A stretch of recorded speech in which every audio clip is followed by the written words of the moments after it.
Le 10 septembre 1977, Hamida Djandoubi, condamné à mort pour viol, torture et meurtre sur une jeune fille de 21 ans, est guillotiné dans la prison des Baumettes à Marseille. Il est le dernier criminel exécuté en France, la peine de mort étant ensuite abolie en 1981.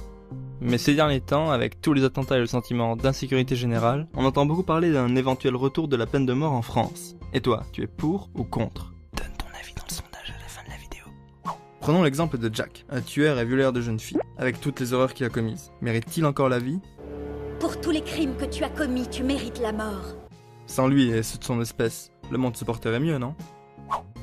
La peine de mort dissuaderait les criminels de passer à l'acte. Pour 85% des experts de criminologie aux États-Unis, c'est faux. Dans les États américains où la peine de mort a été réintroduite, la criminalité n'a pas diminué.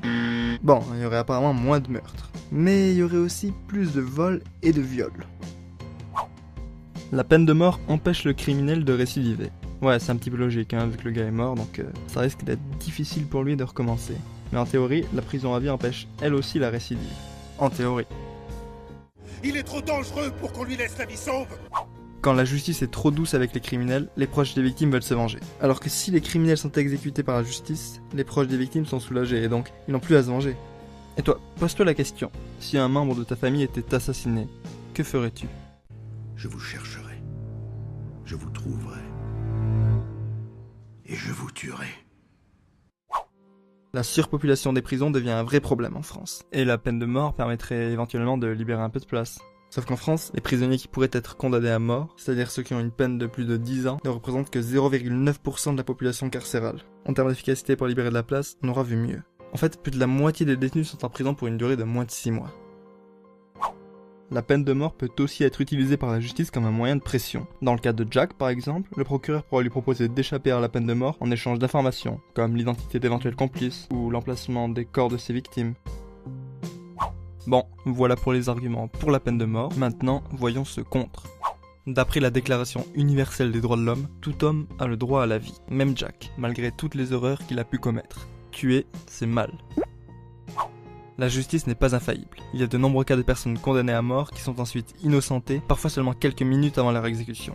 Mais des fois, c'est trop tard, parce que l'innocent est mort. Et je pense qu'il s'en fout un peu d'être innocenté après ça. On a l'impression que ce serait beaucoup moins cher d'exécuter les détenus que de les entretenir. Mais en fait, un condamné à mort coûte en moyenne 3 fois plus cher qu'un condamné à perpétuité. Et ouais, si on inclut les frais de recours, les procès et tout le reste, toute la procédure d'exécution devient très chère. C'est peut-être pas aussi simple que dans les films ou les séries. I sentence you to die.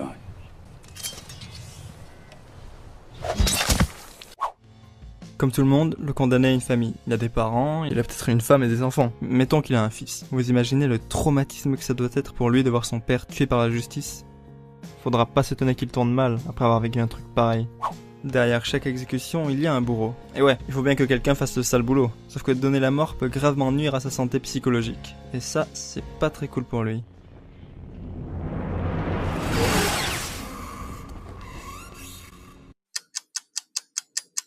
Qu'est-ce que j'ai fait ? La majorité des pays qui appliquent la peine de mort emploient des méthodes d'exécution violentes, mais instantanées, comme l'arme à feu ou la pendaison à forte chute. Le problème, c'est que certains pays emploient des méthodes douloureuses, comme la lapidation et la pendaison classique en Iran, la décapitation au sabre en Arabie Saoudite, ou il y a pas si longtemps que ça, la chaise électrique et la chambre à gaz aux États-Unis. Si vous êtes pour la peine de mort, vous êtes aussi concerné par son application à l'étranger, car avoir la peine de mort dans son pays, c'est aussi l'encourager dans les autres. Et voici un petit top 10 des pays qui ont commis le plus d'exécutions dans le monde en 2014. Numéro 10, le Vietnam, avec 7 exécutions. Numéro 9, non je déconne, on va pas tous se les faire un par un. Voilà. Et si vous vous demandez pourquoi la Corée du Nord ne se trouve pas dans le classement, eh bien c'est parce qu'elle est là, avec un nombre d'exécutions indéterminé. Ouais, ça doit pas être joli à voir tout ça. Certains pays, comme la Chine, l'Iran ou l'Arabie Saoudite, procèdent régulièrement à des exécutions pour viol, enlèvement ou trafic de drogue. Mais dans le pire des cas, l'État se sert de la peine de mort comme d'un moyen de répression, comme le gouvernement de la Corée du Nord ou celui de la Chine, qui exécute régulièrement des opposants politiques. Et c'est pas impossible qu'il arrive la même chose en France.